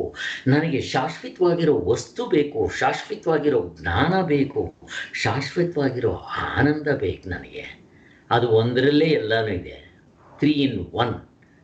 ಬಿಲ್ಟ್ ಇನ್, ಅದು ಹೊರಗಡೆ ಸಿಗೋದಿಲ್ಲ. ಬಿಲ್ಟ್ ಇನ್ ಮೊದಲೇ ಬಿಲ್ಟ್ ಮಾಡಿ ಕಳಿಸ್ಬಿಟ್ಟಿದ್ದಾನೆ ದೇವರು. ಜಸ್ಟ್ ನಾವು ಅದನ್ನು ಶಾಸ್ತ್ರ ನೆನಪು ಮಾತ್ರ ಮಾಡಿಕೊಡುತ್ತೆ. ಅದು ಜ್ಞಾಪಕಂ ಮಾತ್ರ ನಾಕಾರಕಂ. ಅದು ಕರ್ತೃ ಅಲ್ವೇ ಅಲ್ಲ. ಮತ್ತು ಅದು ಕೆಲಸದಿಂದಾಗಲಿ ಇದರಿಂದಾಗಲಿ ಕ್ರಿಯೆಯಿಂದಾಗಲಿ ಸಿಗೋದು ಅಲ್ಲವೇ ಅಲ್ಲ. ಈಗ ಈ ತಾರ್ಕಿಕರ ಕರ್ಮ ಥಿಯರಿ ಅಲ್ಲ, ದ್ರವ್ಯ ಮತ್ತು ಕರ್ಮ ಅದು ಹೇಗೆ ಹೊಂದುತ್ತೆ, ಕರ್ಮದಿಂದ ನಾವು ದ್ರವ್ಯವನ್ನು ಡಿಸೈಡ್ ಮಾಡಬಹುದಾ ಅನ್ನೋದನ್ನು ತೋರಿಸ್ತಾರೆ. ಇಲ್ಲಿ ನಮ್ಮ ಮನಸ್ಸು ಇನ್ನೂ ಚೆನ್ನಾಗಿ ಗಟ್ಟಿಯಾಗುತ್ತೆ. ಪ್ರಪಂಚದ ಕಡೆ ವಿರಕ್ತಿ ಬರೋದಕ್ಕೋಸ್ಕರ ಇವುಗಳನ್ನ ತೋರಿಸ್ತಾ ಇರೋದು. ಸೊ ಈಗ ದ್ರವ್ಯ ಕರ್ಮಗಳ ಕಡೆ ಸ್ವಲ್ಪ ತಿರುಗೋಣ. ಯಾವಾಗ ಗುಣಗಳು ಅಲ್ಲಾಡ್ತಾ ಇದೆಯೋ, ದ್ರವ್ಯ ಅದರಪ್ಪ ಅದಿನ್ನೂ ಅಲ್ಲಾಡ್ತಾ ಇದೆ. ಕರ್ಮ ದ್ರವ್ಯದ ಸ್ವರೂಪವೇ ನಮಗೆ ತಿಳಿಯದ್ದರಿಂದ ಆ ವಸ್ತು ಯಾವುದು ಅನ್ನೋದನ್ನ ನಮ್ಗೆ ತಿಳಿತಾ ಇಲ್ಲ. ಇನ್ನು ದ್ರವ್ಯದಲ್ಲಿ ಕರ್ಮ ಉಂಟನ್ನೋ ಮಾತಿಗೆ ಅರ್ಥ ಏನಪ್ಪ? ಹಾವೇ ಇಲ್ಲ ಅಲ್ಲಿ. ಹಾವ್ಗೆ ಎಷ್ಟು ಹಲ್ಲುಗಳು ಸ್ವಾಮಿ, ಹಾವ್ಗೆ ಏನು ವಿಷ ಸ್ವಾಮಿ, ಅದು ನಾಗರಾವ, ಹಿಂಗೆ ಕೇಳಿದ್ರೆ ಏನು ಹೇಳಬೇಕು ಅಲ್ವಾ? ಹಿಂಗೆ ಇದನ್ನೇ ಹೇಳೋದವರು. ನೀವು ಟಾರ್ಚ್ ಹಾಕಿ ನೋಡಿದ ತಕ್ಷಣ ಹಗ್ಗ ಅಂತ ಗೊತ್ತಾದಾಗ ನೀವು 100 ಪ್ರಶ್ನೆಗಳು ಛೆ ಅಂತ ನಮಗೆ ನಾಚಿಕೆ ಆಗೋಕ್ಕೆ ಶುರುವಾಗುತ್ತೆ. ಹಂಗೆ ಆಗ್ತಾ ಇದೆ ಇವಾಗ. ಇನ್ನು ಮಾತಿಗೆ ಅರ್ಥವೇ ಇರೋದಿಲ್ಲ. ಇನ್ನು ಕರ್ಮ ಅಂದರೆ ಏನಪ್ಪ? ಸ್ವಲ್ಪ ಬಿಟ್ಟು ನೋಡೋಣ. ಕರ್ಮದಲ್ಲಿ 2 ಇದೆ, ನಮಗೆಲ್ಲ ಗೊತ್ತಿದೆ. ಅಂದರೆ ಹಿಂದೆ ಒಂದು ಸಾರಿ ನಾವು ಕರ್ಮಯೋಗದಲ್ಲಿ ಕರ್ಮ ಅಂದರೆ ಏನು ಅಂತ ನಾವು ಚಿಂತನೆ ಮಾಡಿದ್ವಿ. ಅದಲ್ಲ. ಏನು ಚಿಂತನೆ ಮಾಡಿದ್ವಿ? ಕರ್ಮ ಅಂತಂದರೆ ಕಾಯ ವಾಚ ಮನಸ. ನೀವು ಶರೀರದಿಂದ ಏನೇ ಕೆಲಸ ಮಾಡಿ ಕರ್ಮ, ನೀವೇನೇ ಮಾತಾಡಿ ಕರ್ಮ, ಏನೇ ಯೋಚನೆ ಮಾಡಿ ಕರ್ಮ. ಕರ್ಮ ಅಂದರೆ 3: ಕಾಯ ವಾಚ ಮನಸ, 3 in 1 ಅಂತ ಹೇಳಿದ್ವಿ. ಇಲ್ಲ, ಅದನ್ನೆಲ್ಲ ಹೇಳ್ತಾ ಇರೋದು. ಇಲ್ಲಿ ವಸ್ತುವನ್ನು ನಾವು ಡಿಸೈಡ್ ಮಾಡಬೇಕಾಗಿದೆ. ಅದಕ್ಕೋಸ್ಕರ ಅಲ್ಲಿ ದ್ರವ್ಯ ಕರ್ಮ. ಇಲ್ಲಿ ಕರ್ಮ ಅಂತಂದರೆ, ಕರ್ಮ ಅಂತಂದಿದ ತಕ್ಷಣ ಒಂದು ವಸ್ತುವಿನಲ್ಲೇ ಆಗೋ ಬದಲಾವಣೆ, ಮಾರ್ಪಾಡು ಅಥವಾ ವಿಕಾರ ಅಷ್ಟೆ. ಅದನ್ನೇನಂತೀವಿ ನಾವು ಸಂಸ್ಕೃತನಲ್ಲಿ? ಪರಿಣಾಮ ಅಲ್ವಾ? ನಮಗೆ ಗೊತ್ತು ಪರಿಣಾಮ ಆಗ್ತಾ ಇದೆ, ಅದು ಬದಲಾವಣೆ ಆಗ್ತಾ ಇದೆ, ವಿಕಾರವಾಗ್ತಾ ಇದೆ, ಮಾರ್ಪಾಡ್ತಾ ಇದೆ ಅಂತ ಒಂದರ್ಥ ಕರ್ಮಕ್ಕೆ. ಇನ್ನೊಂದು ಅರ್ಥ ಏನು? ಉದಾಹರಣೆಗೆ ನೀರಿರುತ್ತಪ್ಪ, ಒಂದು ವಸ್ತು ಕಂಬ ಅಲ್ಲೇ ಇರುತ್ತೆ, ಅದಾಯಿತು. ದ್ರವ್ಯ ಅಂದರೆ ಯಾವ್ದು ಬೇಕಾದ್ರೂ ಆಗ್ಬೋದಲ್ಲ. ಕಂಬ ಅಲ್ಲೇ ಇರುತ್ತೆ, ಅದು ಪರಿಣಾಮ ಆಗುತ್ತೆ, ಬದಲಾವಣೆ ಆಗುತ್ತೆ, ವಿಕಾರ ಆಗುತ್ತೆ, ಒಂದಿನ ಇಲ್ದಂಗೆ ಆಗ್ಬಿಡುತ್ತೆ. ಇನ್ನು ನೀರು ಒಂದೇ ಕಡೆ ಇರೋದಿಲ್ಲ, ಚಲಿಸ್ತಾ ಇರುತ್ತೆ. ಆದ್ದರಿಂದ ಕರ್ಮ ಅಂತಂದರೆ ಚಲನೆ ಇರೋದು ಅಂತ. ಕರ್ಮಕ್ಕೆ 2 ಅರ್ಥ ಮಾಡ್ತಾರೆ ಇಲ್ಲಿ. ಒಂದು ಬದಲಾವಣೆ ಆಗ್ತಾ ಇರೋದು, ಅದಕ್ಕೆ ವಿಕಾರ, ಮಾರ್ಪಾಡು, ಬದಲಾವಣೆ ಎಲ್ಲ ಒಂದೇ, ಅದಕ್ಕೆ ಪರಿಣಾಮ. ಈ ಭೂಮಿನ ಏನಂತ ಕರೀತಾರೆ? ಭೂಮಿ, ಸೂರ್ಯ, ಚಂದ್ರ, ನಕ್ಷತ್ರ, ಆಕಾಶ, ಇವನ್ನೆಲ್ಲ ಪರಿಣಾಮ ನಿತ್ಯತ್ವ. ನಾವು ಮನುಷ್ಯನಿಗೆ ಹೋಲಿಸಿದ್ರೆ 100 ವರ್ಷ, ಆ್ಯಕ್ಚುಲಿ 120 ವರ್ಷನಂತೆ ಮನುಷ್ಯನಿಗೆ ಆಯುರ್ವೇದ ಪ್ರಕಾರ. ಅದಕ್ಕೆ ಅವನಿಗೆ 60 ವರ್ಷ ಶಾಂತಿ ಮಾಡೋದು. ಅದೇನು 60 ವರ್ಷಕ್ಕೆ ಮಾಡ್ತಾರೆ, 50 ವರ್ಷಕ್ಕೆ ಮಾಡಲ್ಲ ಅಂತಂದರೆ 100 ವರ್ಷಕ್ಕೆ ಲೆಕ್ಕ ಹಾಕಿದ್ರೆ 50ಕ್ಕೆ ಮಾಡಬೇಕು.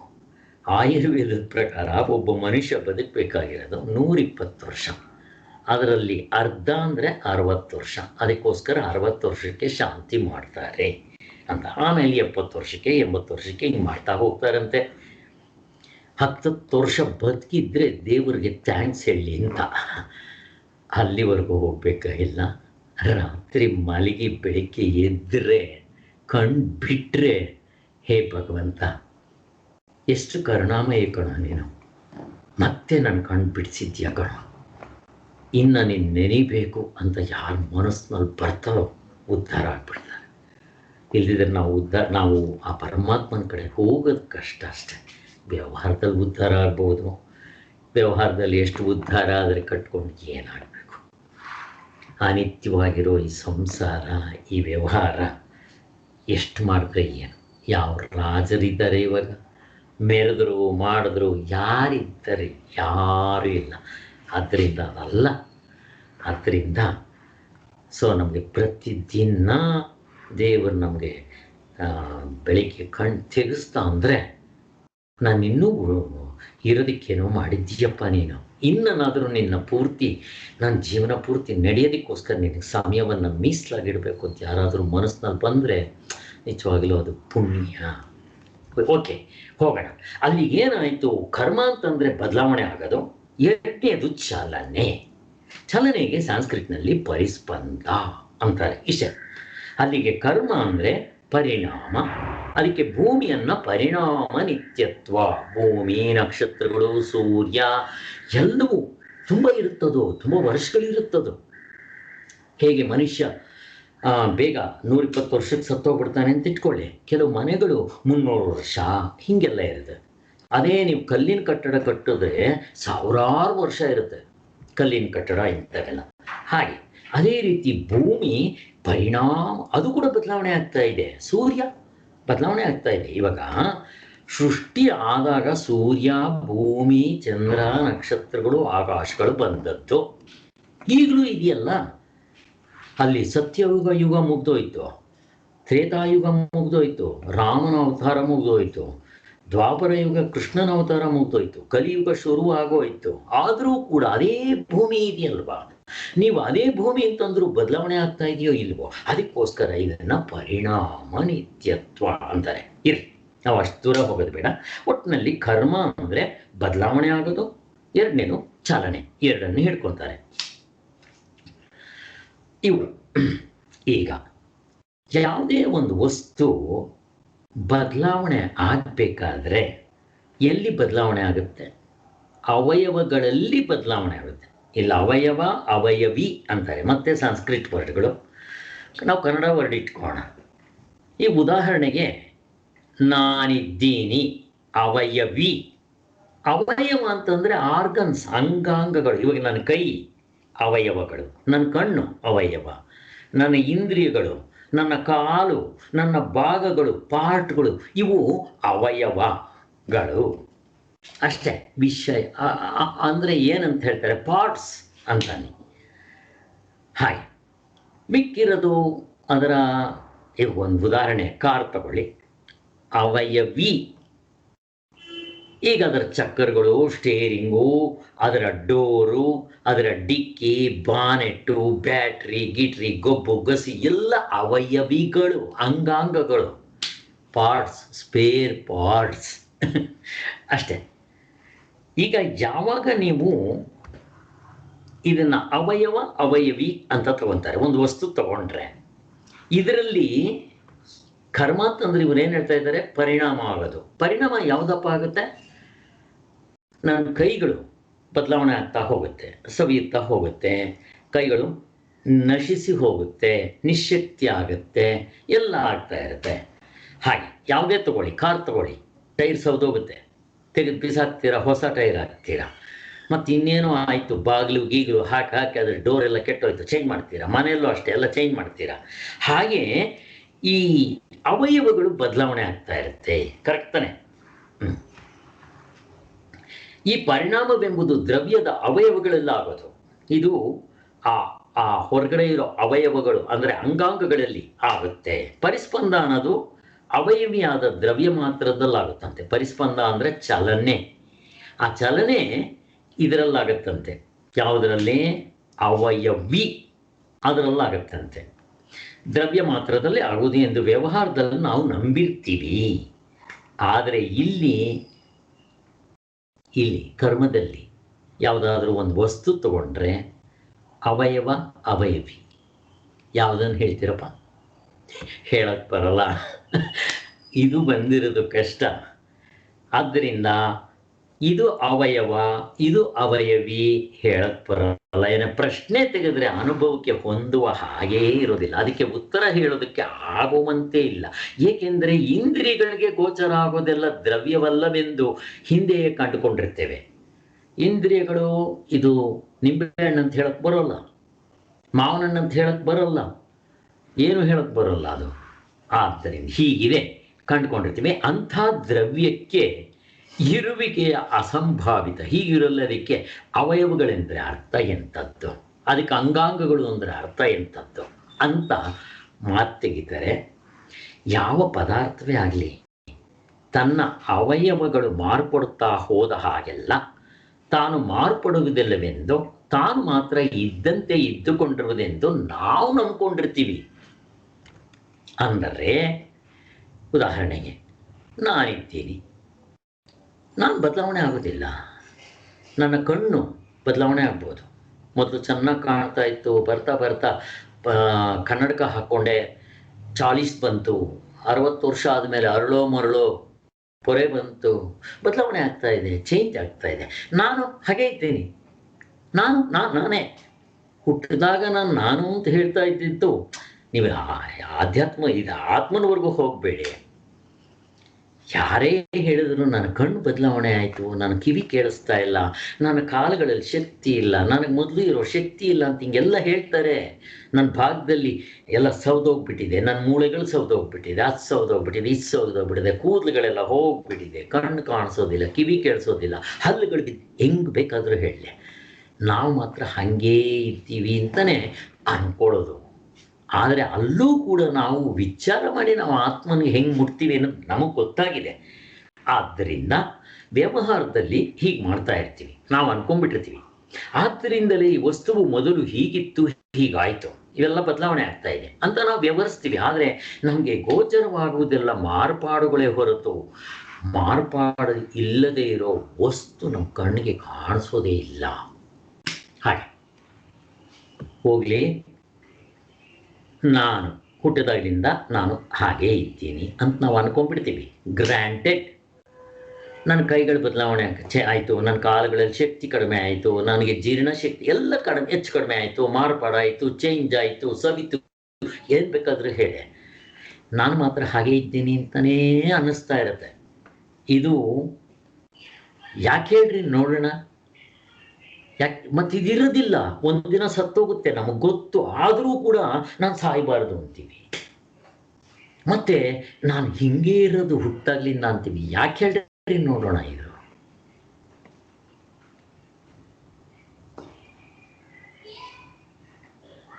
ಯಾರಿಗಾದ್ರೂ ನಮಗೆ ಸಾಯ್ಬೇಕು ಅನ್ಸುತ್ತಾ? ಸಾಯ್ಬಾರ್ದು. ಗುಣಗಳು ಇದ್ರ ಮೇಲೆ ಹಾಕ್ತಾ ಇದೀವಿ ನಾವು. ಆತ್ಮನ ಗುಣಗಳನ್ನ ದೇಹದ ಮೇಲೆ, ದೇಹದ ಗುಣಗಳನ್ನ ಆತ್ಮದ ಮೇಲೆ ಹಾಕೋದು, ಕಲಬೆರಕೆ ಮಾಡ್ಕೊಂಡು ಹೊಡಿತಾ ಇರ್ತೀವಿ ಗಾಡಿ.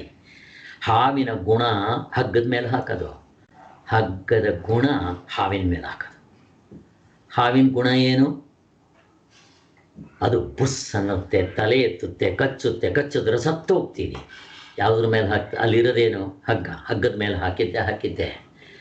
ಕೊನೆಗೆ ಹಗ್ಗದ ಗುಣ ಹಾವಿನ ಮೇಲೆ ಏನಾಗ್ತೇನೆ? ಹಾವೇ ಇರೋದು. ಆ ಇರುವು ಹಗ್ಗದ್ದು ಸಾಲ ತೊಗೊಂಡ್ಬರುತ್ತೆ, ಸಾಲ ತೊಗೊಂಬಂದು ಹಾವೇ ಇರೋದು ಅಂತೀನಿ ನಾನು.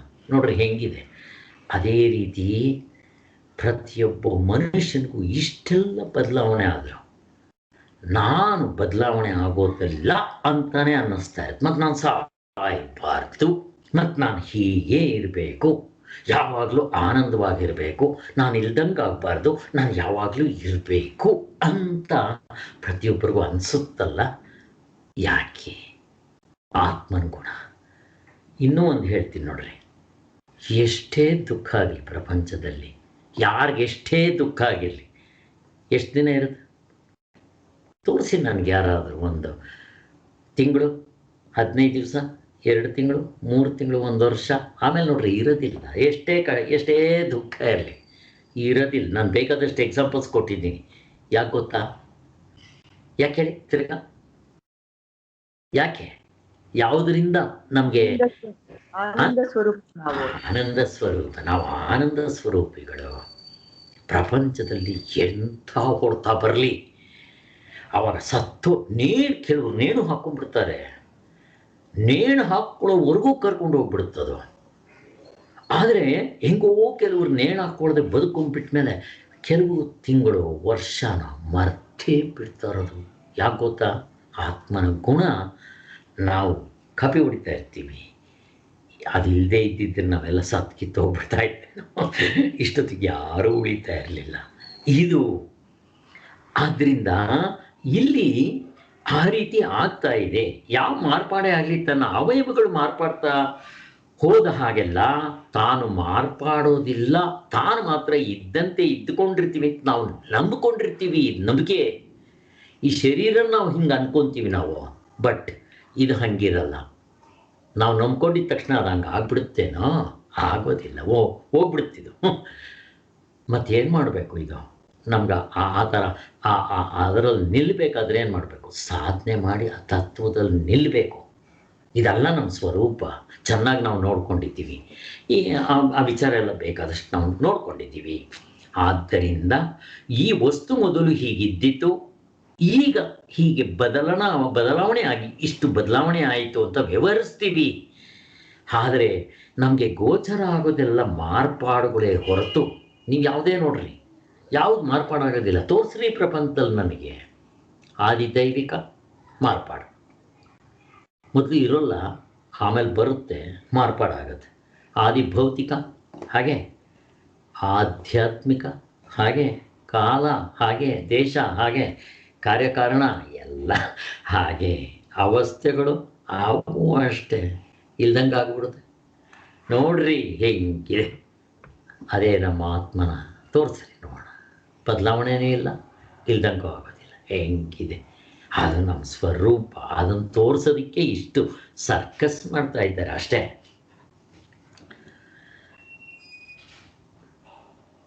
ಹೀಗಾದ ಮೇಲೆ ಮಾರ್ಪಾಡಿಗೆ ಮುಂಚೆ ಇದ್ದ ಪದಾರ್ಥವೇ ಈಗಲೂ ಇದೆ. ಅದರಲ್ಲಿ ಕೆಲವರು ಮಾರ್ಪಾಡುಗಳು ಆಗ್ತಾ ಇವೆ ಅಂತ ವ್ಯವಹಾರದಲ್ಲಿ ನಮಗೆ ಉಂಟಾಗೋ ನಂಬಿಕೆ ಬುಡವೇ ಇರೋದಿಲ್ಲ.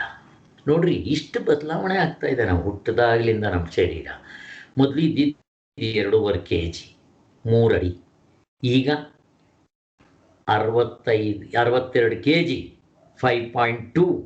ಇಷ್ಟು ಬದಲಾವಣೆ ಆಗಿ ಇಷ್ಟೆಲ್ಲ ಆದರೂ ಕೂಡ ನಾನು ಇರದೆ ಹಿಂಗೆ ನಾನು ಅಂತ ಹೇಳ್ತೀವಲ್ಲ ನಾವು, ಈ ಬುದ್ಧಿ ಒಪ್ಕೊಳ್ಳೋದಿಲ್ಲ.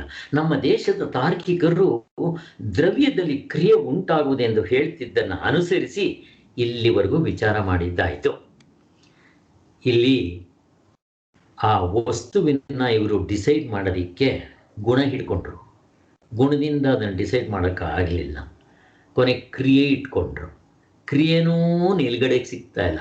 ಕ್ರಿಯೆ ಅಂದರೆ ಏನೋ ಅದಕ್ಕೆ ಡೆಫಿನೇಷನ್ನೇ ಹೊಂದಲ್ವೇ ಕ್ರಿಯೆ ಅಂತಂದರೆ.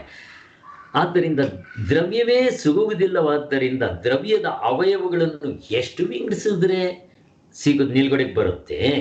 ಇವಾಗ ಒಂದು ಅವಯವ ಅಂತ ಇಟ್ಕೊಳ್ರಿ. ಅವಯವ ಅಂದರೆ ಏನು? Part, spare part. ಈಗ ನಮ್ಮಲ್ಲಿ ತುಂಬ ಕಡಿಮೆದು ಅಂದರೆ ಮಣ್ಣಿನ ಕಣ. ಮಣ್ಣು ಇಟ್ಕೊಳ್ರಿ ಬೇಕಾದರೆ, ಎಲ್ಲನೂ ಅಷ್ಟೇ, ಕೊನೆಗೆ ಅದೇ ಬರೋದು. ಅದರಲ್ಲಿ ಒಂದು ಕಣ, ಅದನ್ನು ಡಿವೈಡ್ ಮಾಡಿರಿ, ಏನಾಗುತ್ತೆ? ಪಾರ್ಟ್ಸ್ ಆಗುತ್ತೆ. ಇನ್ನೂ ಡಿವೈಡ್ ಮಾಡಿರಿ, ಪಾರ್ಟ್ಸ್ ಆಗುತ್ತೆ. ಎಲ್ಲಿವರೆಗೂ ಹೋಗುತ್ತದೋ ಅದು ಕೊನೆಗೆ ಅಣು, ಪರಮಾಣು, ಎಲೆಕ್ಟ್ರಾನ್, ಪ್ರೋಟಾನ್, ನ್ಯೂಟ್ರಾನ್. ದಿವ್ಯ ಅವ್ರು ಇನ್ನೇನೋ ಒಂದು ಹೇಳ್ತಾರೆ. ಇನ್ನೇನು ದಿವ್ಯ ಅವರೇ ಈಗಿನವ್ರು ಹೇಳೋದು? ಕ್ವಾರ್ಕ್ ಅಂತ ಹೇಳ್ತಾರೆ ಸರ್. ಏನೋ ಕ್ವಾರ್ಟ್ ಅಂತ ಹೇಳ್ತಾರೆ. ಅಲ್ಲಿ ಏನು ಏನಂತ ಸ್ಪೆಲ್ಲಿಂಗ್ ಹೇಳಿ. ಏನಂದ್ರೆ? QUARK. ಓಹೋ, ಆರ್ಕ್ ಅಂತನಾ? QUARK, quark. Q for question. QUARK, quark ಅಂತ. ಓಕೆ. ಈಗ ಸದ್ಯಕ್ಕೆ ಮುಂದಕ್ಕೆ ಇನ್ನೇನು ಕಂಡುಹಿಡಿತಾರೋ ಗೊತ್ತಿಲ್ಲ. ಏನಾದರೂ ಇಟ್ಕೊಳ್ಳಿ. ಏನಾಯ್ತು ಕೊನೆಗೆ? ನಮ್ಮ ಇದ್ರ ಪ್ರಕಾರ ಹೇಳಬೇಕು, ಸೂಕ್ಷ್ಮ, ತುಂಬ ಸೂಕ್ಷ್ಮ, ಅದಕ್ಕಿಂತ ಸೂಕ್ಷ್ಮ, ಸೂಕ್ಷ್ಮತರ, ಇನ್ನೂ ಸೂಕ್ಷ್ಮ, ಸೂಕ್ಷ್ಮತಮ. ಹೀಗೆ ವಿಭಾಗ ಮಾಡ್ತಾ ಹೋದಾಗೆಲ್ಲ ಈಗ ಇಂದ್ರಿಯ ಗೋಚರವಾದ ಭೌತಿಕ ವಸ್ತು ಮೂಲವೇನೆಂದು ಗೊತ್ತಾಗದೆ ಈ ಭೌತಿಕ ವಿಜ್ಞಾನಿಗಳೂ ಕೂಡ ಚಡಪಡಿಸ್ತಾ ಇದ್ದಾರೆ. ಇನ್ನು ಈ ದ್ರವ್ಯದಲ್ಲಿ ಕ್ರಿಯೆ ಆಗುವುದೆಂಬ ತಾರ್ಕಿಕರ ವಾದ ಎಲ್ಲಿಗೆ ಬಂದು ನಿಂತ್ಕೊಂತು? ಅದಕ್ಕೆ ತಳಹದೇನೇ ಇಲ್ಲ. ಆದ್ದರಿಂದ ಈ ವಾದವನ್ನು ಬಿಟ್ಟು ದ್ರವ್ಯವೆಂಬುದೇ ಇಲ್ಲವೆಂದು, ಕರ್ಮ ಅಥವಾ ಕ್ರಿಯೆ ಎಂಬುದು ತಾನೇ ಸ್ವತಂತ್ರವಾಗಿರುವುದೆಂದು ನಮ್ಮ ದೇಶದ ಬೌದ್ಧರ ಅಭಿಪ್ರಾಯ ಪಡ್ತಾ ಇದ್ದರು. ಈ ಬೌದ್ಧರು ಸ್ವಲ್ಪ ಮುಂದೆ ಇರ್ತಾರೆ ಎಲ್ರಿಗಿಂತ. ಅದಕ್ಕೆ ಅವ್ರು ಏನು ಹೇಳ್ತಾರೆ, ನಾವು ಮೊದಲೇ ಹೇಳಿದ್ವಿ, ಕೇಳಿದ್ರ ನೀವು ವಸ್ತುನ ಪ್ರೂವ್ ಮಾಡ್ತೀವಿ ಅಂತ ಹೋಗ್ತೀರಾ, ನೋಡ್ರಿ ಏನಾಯ್ತು ನಿಮ್ಮದು ಕತೆ. ನೀವು ಗುಣದಿಂದನೂ ಪ್ರೂವ್ ಮಾಡೋಕ್ಕಾಗಲಿಲ್ಲ, ದ್ರವ್ಯದಿಂದನೂ ಆಮೇಲೆ ಹೋಗ್ಲಿ ಕರ್ಮದಿಂದ ಪ್ರೂವ್ ಮಾಡೋಕೆ ಹೋದ್ರ ಅದೂ ಆಗಲಿಲ್ಲ ಅಂತ ಹೇಳಿ ಕೊನೆಗೆ ಅವ್ರ ಮಾತೇ ಸರಿ ಅಂತ ಅನ್ನೋ ಹಾಗೆ ತಗೊಂಡ್ಬರ್ತಾರೆ. ಅದಕ್ಕೋಸ್ಕರ ಅದು ತಾನೇ ಸ್ವತಂತ್ರವಾಗಿರೋದು ಅಂತ ಹೇಳೋದು. ಅರಿವನ್ನದು ಇರುತ್ತಲ್ಲ, ವಸ್ತು ಮೇಲೆ ಡಿಪೆಂಡ್ ಆಗಬೇಕಾಗಿಲ್ಲ. ಆ ಅರಿವನ್ನದು ತಾನೇ ಸ್ವತಂತ್ರವಾಗಿರುತ್ತೆ. ಇಲ್ಲಿವರೆಗೂ ಅರಿವನ್ನು ಸೈಂಟಿಸ್ಟ್ಗಳು ಇವರು ಬದಲಾವಣೆ ಆಗುತ್ತೆ ಅಂತ ತಗೊಂಬಂದಿದ್ರು. ಯಾಕೆ? ಹುಟ್ಟಿದಾಗ ಕಡಿಮೆ ಇರುತ್ತೆ, ಬೆಳೀತಾ ಜಾಸ್ತಿ ಚೆನ್ನಾಗಾಗುತ್ತೆ, ಯೌವನಕ್ಕೆ ಬಂದಾಗ ಅವನ ಜ್ಞಾಪಶಕ್ತಿ ಅರಿವು ಅನ್ನೋದೆಲ್ಲ ಜಾಸ್ತಿ ಆಗುತ್ತೆ, 60 ಕರಳು ಕಡಿಮೆ ಆಗುತ್ತೆ, ಮತ್ತು ಕಾಫಿ ಟೀ ಕುಡಿದ್ರೆ ಚೆನ್ನಾಗಿ ಸ್ಟಿಮ್ಯುಲೇಟ್ ಆಗುತ್ತೆ, ಹಿಂಗೆಲ್ಲ ಹೇಳ್ಕೊಂಬಂದಿದ್ರು. ಅನಸ್ತೀಶಿಯಾ ಕೊಟ್ಟರೆ ಅನ್ಕಾನ್ಷಿಯಸ್ ಹಿಂಗೆಲ್ಲ ಬದಲಾವಣೆ ಆಗೋದು ಅಂತ ಅವ್ರು ಹೇಳ್ತಾರೆ. ಇವರು ಅದು ಬದಲಾವಣೆ ಆಗದೆ ಇರುವಂಥದ್ದು ಅಂತಲೇ ಹೇಳ್ತಾರೆ. ಇನ್ನು ಮುಂದಕ್ಕೆ ನಮ್ಮ ಕಡೆಗೆ ಬರೋಕ್ಕಾಗಲ್ಲ, ನಮ್ಮಲ್ಲೂ ಕೂಡ ಅರಿವು ಬದಲಾವಣೆ ಆಗದೆ ಇರೋದು. ಆದರೆ ಇವ್ರಿಗೆ, ಈ ಬುದ್ಧಿಸಮ್ನವ್ರಿಗೆ ತೋರ್ಸಕ್ಕೆ ಬರೋದಿಲ್ಲ, ಅದನ್ನು ಹೆಂಗೋ ಅಷ್ಟಕ್ಕೆ ಬಂದ್ಬಿಡ್ತಾರೆ. ಸೊ ಈಚೆಗೆ ಪಾಶ್ಚಾತ್ಯರಲ್ಲಿ ಕೆಲವರು ಅದರಂತೆ ಅಭಿಪ್ರಾಯ ಪಡ್ತಾ ಇದ್ದಾರಂತೆ. ಏನಾದರೂ ಇಟ್ಕೊಳ್ಳಿ, ಈ ವಾದದಲ್ಲಿ ಕ್ರಿಯೆ ಎಂಬುದೊಂದು ಸತ್ಯವು, ಕ್ರಿಯೆಯನ್ನು ಬಿಟ್ಟು ಕಾರ್ಯಗಳು ಯಾವುದು ಇರುವುದೇ ಇಲ್ಲ. ಆದ್ದರಿಂದ ದ್ರವ್ಯವೆಂದು, ಗುಣವೆಂದು, ಕ್ರಿಯೆಯೆಂದು ಭೇದವನ್ನು ಕಲ್ಪಿಸಿ ಇವುಗಳಿಗೆ ಸಂಬಂಧವನ್ನು ಕಲ್ಪಿಸಿ ಕ್ರಿಯೆಗೆ ಆಧಾರವಾಗಿ ಕ್ರಿಯೆಯುಳ್ಳ ವಸ್ತು ಇದೆ ಅಂತ ಹೇಳೋದು ಬುದ್ಧಿ ಧರ್ಮ. ಇದು ಬುದ್ಧಿ ಮಾಡೋದು. ಇನ್ನೂ ಒಳಹೊಕ್ಕು ಅನುಭವಾನುಸಾರವಾಗಿ ನೋಡಿದ್ರೆ ಕ್ರಿಯೆಯೊಂದು ನಿಜವಾಗಿರುವುದು ಮಾರ್ಪಾಡಿನ ಮತ್ತು ಚಲನೆಯ ಸ್ವಭಾವವೇ ಸಂಸಾರ. ನಾವಿನ್ನೂ ಸ್ವಲ್ಪ ಒಳಕ್ಕೆ ಹೋದರೆ ಇದನ್ನು ಸಂಸಾರ ಅಂತ ಕರೆದ್ಬಿಡ್ಬೋದು ಅಷ್ಟೇ. ಸಂಸಾರ ಅಂದರೆ ಏನು? ಎಲ್ಲ ಬದಲಾವಣೆ ಆಗ್ತಾ ಇರೋದು. ಆದ್ದರಿಂದ ಇದಕ್ಕೆ ಆದಿ ಇಲ್ಲ, ಅಂತ್ಯ ಇಲ್ಲ. ಬೌದ್ಧರು ಇದನ್ನೇ ನಿರ್ವಾಣ ಅನ್ನೋ ಪರಮಗತಿಯನ್ನು ಒಪ್ಪಿದ್ದಾರೆ. ಅವರ ದೃಷ್ಟಿಯಿಂದ ಈ ಕ್ರಿಯಾ ಪ್ರವಾಹಕ್ಕೆ ಒಂದು ಬಗೆಯ ಅಂತ್ಯ ಉಂಟು ಎಂದು ಹೇಳಲೂಬಹುದು ಅಂತ ಇಷ್ಟೆಲ್ಲ ಹೇಳ್ಕೊಂಡ್ಬರ್ತಾರೆ. ಆದರೆ ಈ ಪಾಶ್ಚಾತ್ಯ ವಿದ್ವಾಂಸರಲ್ಲಿ ಒಬ್ಬ ಬರ್ಗನ್ ಅಂತ ಒಬ್ಬ ಇದ್ದಾನಂತೆ. ಅವನು ಕ್ರಿಯಾ ಪ್ರವಾಹಕ್ಕೆ ಆದಿ ಇಲ್ಲ, ಅಂತ್ಯ ಇಲ್ಲ, ಇದರಲ್ಲಿ ಹಿಂದಿನ ಪ್ರವಾಹವೇ ಇದ್ದೇ ಇರುವುದು, ಹೊಸದಾಗಿ ಸೃಷ್ಟಿಯಾಗುತ್ತಲೂ ಇರುವುದು, ಅಲ್ಲಲ್ಲಿ ಈ ಪ್ರವಾಹಕ್ಕೆ ಅಡ್ಡಲಾಗಿ ವಸ್ತುಗಳು ಇರುವಂತೆಯೂ ಅವುಗಳು ಬೇರೆ ಬೇರೆ ಮಾರ್ಪಾಡುಗಳನ್ನು ಹೊಂದುತ್ತಾ ಸ್ಥಿರವಾಗಿದ್ದುಕೊಂಡಿರುವಂತೆಯೂ ತೋರೋದು ನಿಜ.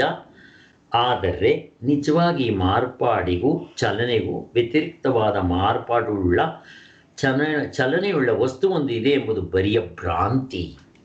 ನೋಡ್ರಿ, ವೆಸ್ಟರ್ನ್ ಫಿಲಾಸಫರ್ಸ್ ಕೊನೆಗೆ ತರ್ಕ, ಪಾಪ ಅವ್ರು ಹೆಂಗೋ ತರ್ಕ ಮಾಡಿದ್ರೆ ತುಂಬ ಹತ್ತಿರಕ್ಕೆ ಬಂದುಬಿಡ್ತಾರೆ. ವಸ್ತುವನ್ನ ನಿಜವಾಗಲೂ ಇಲ್ಲ ಅಂತ ತೊಗೊಂಬಂದ್ಬಿಡ್ತಾರೆ. ಅದು ಹೆಂಗೆ ಮಾಡ್ತಾರೇನೋ ಅದನ್ನು 2ನೇ ಪಾರ್ಟ್ನಲ್ಲಿ ಸ್ವಾಮಿಗಳು ಅವ್ರದ್ದೆಲ್ಲ ತೊಗೊಂಬರ್ತಾರೆ. ನಮ್ಗೆ ಅಷ್ಟು ಡೀಟೇಲ್ ಏನು ಬೇಕಾಗಿಲ್ಲ. ಯಾರಿಗೆ ಆಸಕ್ತಿ ಇದೆಯೋ ಅದನ್ನು ಓದ್ಕೊಂಡ್ರೆ ಆಯಿತು. ಒಟ್ಟಿನಲ್ಲಿ ಅವರು ಅಲ್ಲಿವರೆಗೂ ಹೋಗ್ಬಿಡ್ತಾರೆ. ಪ್ರಪಂಚವೆಲ್ಲ ಕೇವಲ ಕ್ರಿಯಾ ಪ್ರವಾಹಾತ್ಮಕ. ಕ್ರಿಯಾ ಅಂದರೆ ಬದಲಾವಣೆ ಆಗ್ತಾ ಇರೋದು ಅಷ್ಟೇ.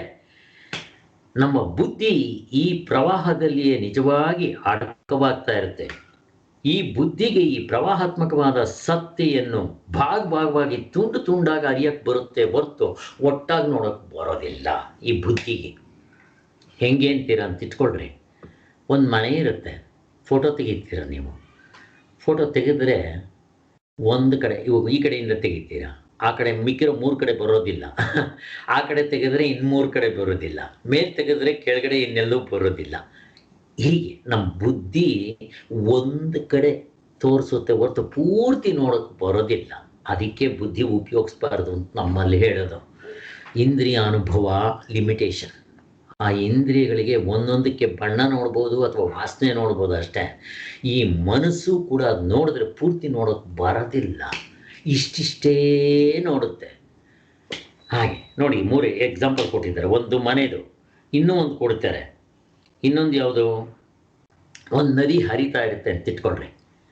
ನಮಗೇನಾಗುತ್ತೆ, ನಾನು ನೋಡ್ತಾ ಇರೋ ನೀರು ಅದೇ ಅಂತ ಅನಿಸುತ್ತೆ. ಅದು ಆವಾಗಲೇ ಹರ್ಕೊಂಡು ಆ ಕಡೆಗೆ ಹೋಗ್ಬಿಡುತ್ತೆ. ನೀವು ಪೂರ್ತಿ ನೋಡೋಕೆ ಬರುತ್ತೇನೋ? ಅದು ಎಲ್ಲಿವರೆಗೂ ಹೋಗುತ್ತೋ ಅಲ್ಲಿಂದ ಎಲ್ಲಿಂದ ಬಂತು ಎಲ್ಲಿವರೆಗೂ ನೋಡೋಕೆ ಬರಲ್ಲ. ನೀವು ಇಷ್ಟಿಷ್ಟೇ ನೋಡೋದು.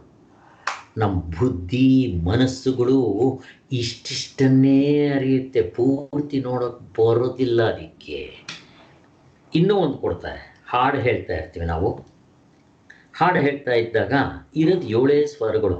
ಆ 7 ಸ್ವರಗಳಲ್ಲಿ ಒಂದು ಸ್ವರ ಬರುತ್ತೆ ಹೋಗುತ್ತೆ, ಇನ್ನೊಂದು ಸ್ವರ ಬರುತ್ತೆ, ಸಾ ಬರುತ್ತೆ, ರೀ ಬರುತ್ತೆ, ಸಾ ರೀ ಗ ಮ ಪ ದ ನಿ ಸ. ಇವು ಚೇಂಜ್ ಆಗ್ತಾ ಇರುತ್ತೆ. ನಮಗೆ ನೋಡೋದಕ್ಕೆ ಮಾತ್ರ ಒಂದೇ ಥರ ಕಾಣ್ತಾ ಇರುತ್ತೆ. ಅಂದರೆ ಇಷ್ಟಿಷ್ಟೇ ಹಿಡಿಯುತ್ತೆ ನಮ್ಮ ಮನಸ್ಸು, ಪೂರ್ತಿ ಹಿಡಿಯೋಕೆ ಬರೋಲ್ಲ. ಅದಕ್ಕೋಸ್ಕರನೇ ನಾವು ಇಂದ್ರಿಯಗಳ ಅನುಭವವನ್ನು ಬಿಟ್ಟು ವೇದನಾ ಅನುಭವಗಳನ್ನ ಹಿಡಿದೇ ನಾವು ನೇರದ ಅನುಭವ ಹಿಡಿದ್ರೆ ಪೂರ್ತಿ ಉಂಡೆ ಥರ ನೋಡೋಕೆ ಬರುತ್ತೆ. ನಮಗೆ ಆ ಅವಸ್ಥೆನೇ ನೋಡ್ಬೋದು ನಾವು. ಅವಸ್ಥೆ ಒಳಗಡೆ ಇರೋದು. ನಿಮ್ಮ ಮನಸ್ಸು ಎಷ್ಟು ನೋಡ್ಬೋದು? ಎಷ್ಟು ನೋಡುತ್ತೆ?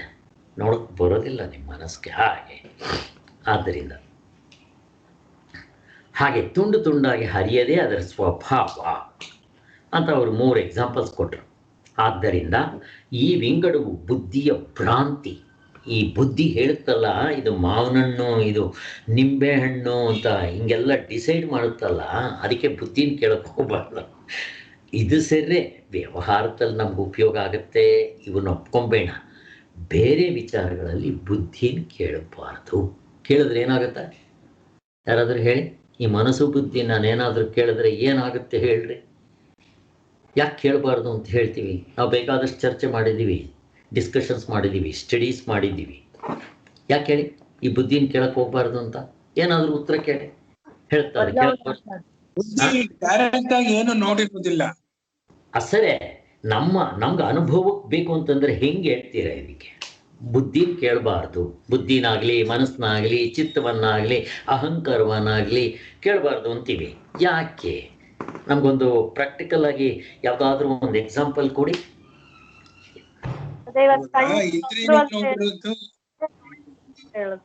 ಏನ್ ಗೋಪಾಲ್? ಏನ್ ಗೋಪಾಲ್ ಮಾತಾಡ್ತಿದ್ರಲ್ಲ? ಹಾ ಮಾತಾಡಿ, ಹೇಳಿ. ಹೇಳಿ ಅಂಕಲ್ ನೀವೇ. ಇಲ್ಲ, ನೀವೇ ಹೇಳಮ್ಮ, ತೊಂದ್ರೆ ಇಲ್ಲ. ಕಣ್ ನಂದು ಅಂತ ಹೇಳ್ತೀವಿ, ನಾನೇ ನೋಡ್ದೆ ಅಂತ ಹೇಳ್ತೀವಿ. ಒಂದ್ಸತಿ ನಂದು ಅನ್ನುತ್ತೆ, ಒಂದ್ಸತಿ ನಾನೇ ಅನ್ನುತ್ತೆ.